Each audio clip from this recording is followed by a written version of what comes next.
Il s'agit d'une fille d'âge moyen que vous n'oseriez pas épouser pour 10 millions de dollars.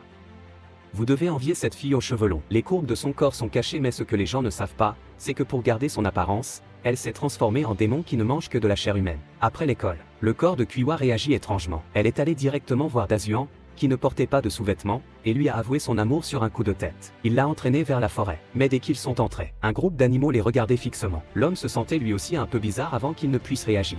La fille a pleuré et lui a mordu le cœur. L'incident a rapidement donné lieu à une enquête de Fubuki. Après enquête, ils ont soupçonné que l'homme avait été griffé par les loups dans les bois. À ce moment-là, Kuiwa se baignait dans le lac après avoir mangé et bu. Lorsqu'elle est rentrée chez elle, son corps a changé de façon étrange. Seule elle semblait être devenue un peu plus jeune et plus jolie à nouveau. Elle s'est même brûlé la langue avec un briquet. Elle revint bientôt à la normale. De toute évidence, Kuiwa n'était plus humain. Elle est devenue un démon. Mais cette beauté n'a pas duré longtemps. Au bout de 3 jours, Kuiwa commença à s'émacier. Ses yeux étaient couverts de cernes, comme si elle n'avait pas dormi pendant 7 jours et 7 nuits. Sa meilleure amie s'est empressée de demander à Kuiwa ce qu'elle avait fait ces derniers jours. Kuiwa a répondu qu'elle ne savait pas. C'est peut-être parce qu'elle est anémique. À ce moment-là, un garçon de Shama a invité Kuiwa à regarder un film ce soir. Kuiwa s'est dit qu'elle pourrait redevenir belle. Elle a accepté. Le soir, Kuiwa est arrivée chez elle à temps pour son rendez-vous. Mais à ce moment-là, les yeux de Kuiwa devinrent soudain étranges. Elle ouvrit directement sa bouche ensanglantée et le mangea. De l'autre côté, les amis semblaient également sentir que quelque chose n'allait pas. Elle se dépêchait de conduire pour chercher Kuiwa. Mais avant que la voiture ne parte, quelque chose d'étrange se produisit.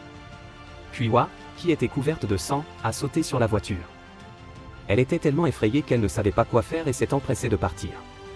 Mais lorsqu'elle est rentrée chez elle, elle a constaté que Kuiwa était également rentrée chez elle. Et elle ne semblait pas avoir quoi que ce soit.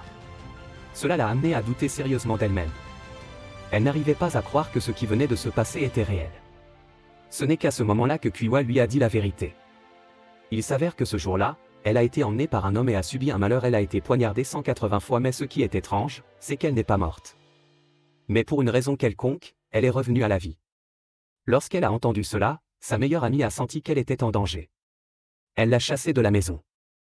La nuit, Kuiwa était très maquillée, comme si elle allait recommencer à jouer la comédie. S'approchant furtivement de son petit ami, elle était prête à lui dire la vérité. Juste à ce moment, la BFF semble également sentir que quelque chose ne va pas. À une vitesse de 180 ventes par seconde, elle se rend à la maison de son petit ami. Juste au moment où deux femmes se blâment l'une l'autre, le petit ami a pris une grande fourche en acier et a envoyé Kuiwa au nord-ouest. En regardant son petit ami qui est tombé par terre, la fille est rentrée chez elle le cœur brisé. Elle pensait que c'était la fin de l'histoire. Mais ce à quoi elle ne s'attendait pas, c'est qu'elle avait été mordue par Kuiwa. Elle a aussi des pouvoirs surnaturels même si elle a été mise en prison. Mais le filet de fer ne peut pas l'arrêter du tout. C'est comme si l'histoire était entrée dans une boucle infinie.